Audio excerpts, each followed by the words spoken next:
Assalamualaikum warahmatullahi wabarakatuh. Halo teman-teman semua, bertemu lagi bersama saya AM Kausar. Nah, pada kesempatan kali ini saya mau bercerita tentang kisah Abu Nawas bagian yang ketujuh ya kalau nggak salah ya. Ya ketujuh kalau nggak salah. Nah, pada kisah kali ini Abu Nawas ini dihadapkan pada sebuah teka-teki yang sulit. Sebenarnya sih bagi Abu Nawas sendiri tidak terlalu sulit untuk menjawabnya, tapi sulit untuk dijawab oleh Baginda Raja dan para menteri-menterinya. Nah, pengen tahu kan ceritanya itu seperti apa? Mari kita simak penuturannya berikut ini.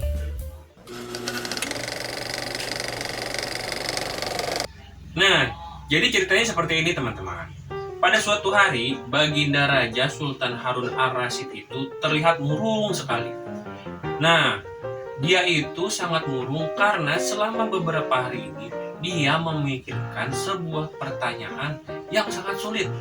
Jadi dia memikirkan dua buah pertanyaan yang selama ini selalu mengganggu tidurnya. Nah, dua pertanyaan ini bahkan sampai ia tanyakan kepada para menteri-menterinya. Akan tetapi para menteri-menterinya itu tidak ada satupun yang dapat menjawabnya. Nah, karena saking tidak ada yang bisa menjawabnya tuh, hingga salah seorang dari menterinya itu menyarankan kepada Baginda Raja Sultan Harun Ar-Rasyid untuk memanggil Abu Nawas menghadap ke istana. Nah, mendengar saran dari menterinya tersebut, maka langsung saja Baginda memanggil Abu Nawas agar segera menghadap ke istana. Nah, akhirnya Abu Nawas pun dihadirkan ke hadapan Baginda Raja. Setelah bertemu dengan Baginda Raja, Baginda Raja kemudian berkata kepada Abu Nawas, "Hai Abu Nawas, akhir-akhir ini aku dihadapkan pada keinginan tahuanku tentang dua rahasia alam," katanya Baginda Raja. "Jadi karena dua pertanyaan inilah aku jadi sulit tidur," katanya Baginda Raja.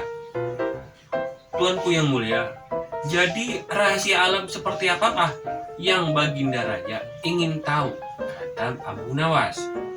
"Aku ini memanggilmu untuk menjawab dua teka-teki rahasia alam yang selama ini mengganggu tidurku," kata Baginda Raja. "Apa itu Baginda Raja? Bolehkah aku mengetahui apakah teka-teki tersebut Baginda Raja?" kata Abu Nawas. "Atau apakah pertanyaan tersebut?" kata Abu Nawas.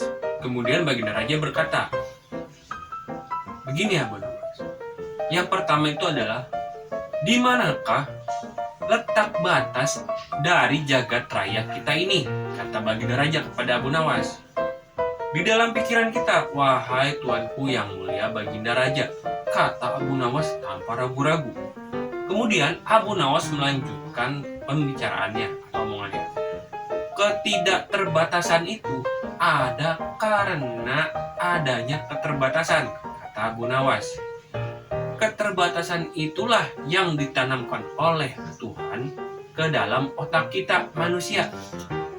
Karena keterbatasan itu, tentu saja kita sebagai manusia tidak dapat mengukur luasnya jagat raya yang ada di dunia ini," katanya Abu Nawas. Nah, kurang lebih begitulah. Ya kan logikanya begini.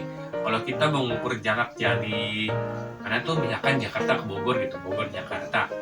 Nah, kita cuma punya alat ukurnya penggaris 30 cm, kan susah ngirimnya. Ngukurnya gitu. Kayak begitulah, kurang lebih. Nah, mendengar perkataan Abu Nawas tersebut, Baginda Raja tersenyum puas. Nah, kemudian Baginda Raja mengajukan pertanyaan yang kedua. Nah, pertanyaan yang kedua itu adalah, "Wahai Abu Nawas, lebih banyak manakah bintang-bintang di langit atau ikan-ikan yang berada di lautan?" kata Baginda Raja.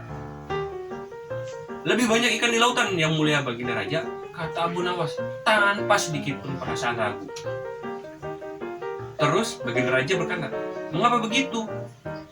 "Karena ikan-ikan di laut itu hampir setiap hari kita tangkapi dan tidak pernah habis," katanya Abu Nawas.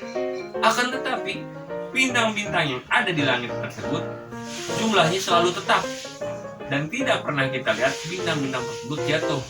Makanya dia katakan ikan-ikan di laut itu lebih banyak pada saat itu kan teknologi belum secanggih sekarang ya. Kalau kita pikir-pikir kita juga nggak tahu kan jumlah bintang yang ada di langit. Bahkan dengan teknologi yang sekarang yang canggih seperti saat ini. Nah kalau ikan lebih banyak daripada bintang-bintang ya wajar, ikan kan beranak terus gitu ya. Nah mendengar jawaban Abu Nawas yang kedua, Baginda tentu saja merasa sangat puas dan merasa ini teka-teki dari pertanyaan yang kedua pun berhasil dijawab Abu Nawas dengan baik. Nah, karena puas dengan jawaban dari dua pertanyaan tersebut, maka Baginda Raja pun menghadiahi Abu Nawas dan istrinya sekantung uang emas. Nah, pulanglah Abu Nawas dengan hadiah yang diberikan oleh Yang Mulia Baginda Raja. Nah, bagaimana teman-teman kisah Abu Nawas tadi? Dia berhasil menjawab teka-teki dari Baginda mengenai dua pertanyaan tentang rahasia alam. Jawabannya tersebut merupakan tebakan yang jitu dan sangat memuaskan Baginda Raja. Nah, makanya kita juga harus menjadi orang yang cerdik dalam mencari sebuah solusi. Jangan kalah sama Abu Nawas yang hidup di zaman dahulu. Zaman sekarang teknologi lebih canggih, informasi lebih mudah didapat. Lewat handphone pun kita bisa dapat berbagai informasi. Makanya kita harus lebih cerdik daripada Abu Nawas. Tapi jangan mencerdiki orang lain sampai-sampai ini. Oke? Nah, cukup sampai di sini ya video kali ini. Sampai berjumpa lagi di video-video yang lainnya. Wassalamualaikum warahmatullahi wabarakatuh.